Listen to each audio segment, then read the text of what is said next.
Dans cette vidéo, nous allons traiter d'une série d'automatismes qui est dans la sous-partie calcul numérique et algébrique et qui s'appelle résoudre une équation du premier degré, une équation de la forme x carré égale a, une équation du second degré sous forme factorisée. Nous allons ainsi apprendre à répondre à 5 questions qui peuvent survenir dans l'exercice 1 des E3C et qui impliquent toujours de résoudre une équation. Parmi ces équations, il y en a 3 types. Les équations du premier degré, représentées ici par la question petit 1, les équations de la forme x carré égale a, représentées ici par les questions 2 à 4, les équations du second degré sous forme factorisée, représentées ici par la question 5. Nous allons d'abord revoir comment résoudre une équation du premier degré. Pour faire cela, il faut suivre 4 étapes.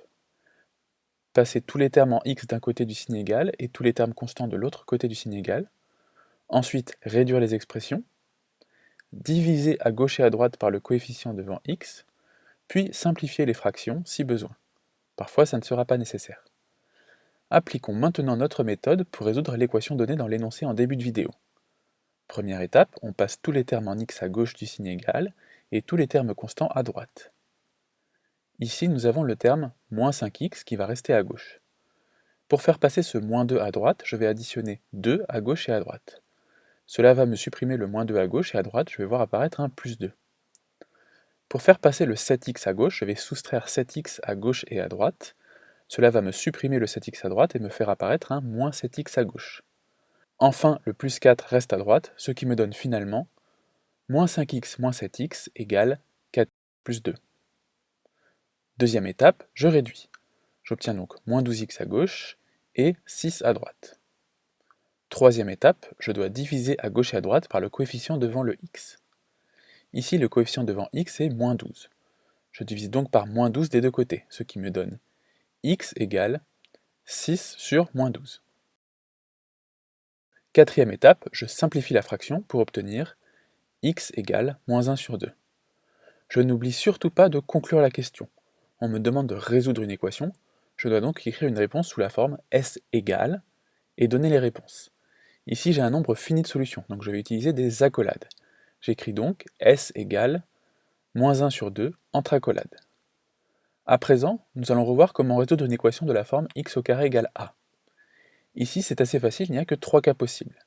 Si a est strictement négatif, l'équation x carré égale à a n'a pas de solution, car le carré d'un nombre réel est positif ou nul. Donc x au carré ne peut pas être égal à un nombre strictement négatif. Si vous êtes en première STI 2D, vous avez peut-être déjà vu dans votre cours que cette équation peut avoir une solution si on autorise x à prendre des valeurs complexes. Mais dans les automatismes, on vous demandera seulement de résoudre l'équation dans le corps des nombres réels. Donc si vous voyez x carré égale a avec a un nombre strictement négatif, vous savez qu'il n'y a pas de solution. Deuxième cas, si a égale 0, alors nécessairement x est égal à 0. Et enfin, troisième cas, si a est strictement positif, alors l'équation a exactement deux solutions, moins racine carrée de a et plus racine carrée de a. Faites bien attention, il y a deux solutions. Si vous n'en écrivez qu'une, vous n'aurez pas les points de la question, même si elle est juste. Traitons nos trois cas sur des exemples. Dans ce cas, le coefficient a est égal à moins 7, donc il n'y a aucune solution. L'ensemble des solutions est l'ensemble vide, ce que l'on est S égale 1, 0 barré. Ici, a est égal à 0, donc il n'y a qu'une seule solution. L'ensemble des solutions est le singleton 0. Dans le dernier cas, a est égal à 8.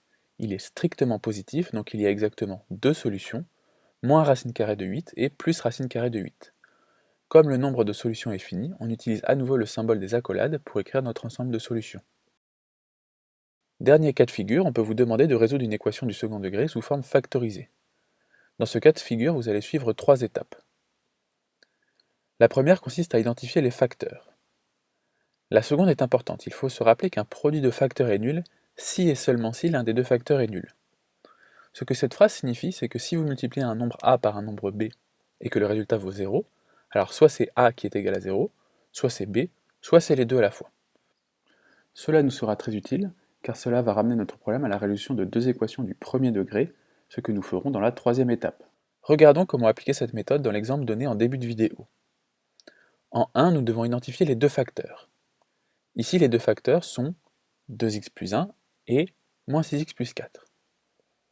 En 2, nous devons utiliser la phrase magique, un produit de facteurs est nul si et seulement si l'un des deux facteurs est nul, pour voir que si le produit de 2x plus 1 et moins 6x plus 4 est égal à 0, Alors forcément, c'est soit 2x plus 1 qui est égal à 0, soit moins 6x plus 4 qui est égal à 0. Enfin, dans une troisième étape, on résout les deux équations que nous venons d'exhiber. Cela va nous permettre de réviser les résolutions d'équations de degré 1. Pour résoudre 2x plus 1 égale 0, je passe le 1 à droite, puis je divise à gauche et à droite par 2. Pour résoudre moins 6x plus 4 égale à 0, je passe d'abord le 4 à droite, puis je divise à gauche et à droite par moins 6, et enfin je simplifie. Les moins vont se simplifier, et 4 sur 6 se simplifie en 2 sur 3. Finalement, j'obtiens deux solutions potentielles, moins 1 sur 2 et 2 sur 3. Je conclus en écrivant l'ensemble des solutions. Comme ces solutions sont en nombre fini, je les écris dans une accolade, et voilà. Pour terminer cette vidéo, je vous propose 3 séries d'exercices que vous pourrez retrouver dans le premier exercice de vos E3C. Je vous laisse faire un arrêt sur image si vous voulez les faire chez vous, et comme d'habitude, je vous mets les solutions en description de cette vidéo. Bon courage!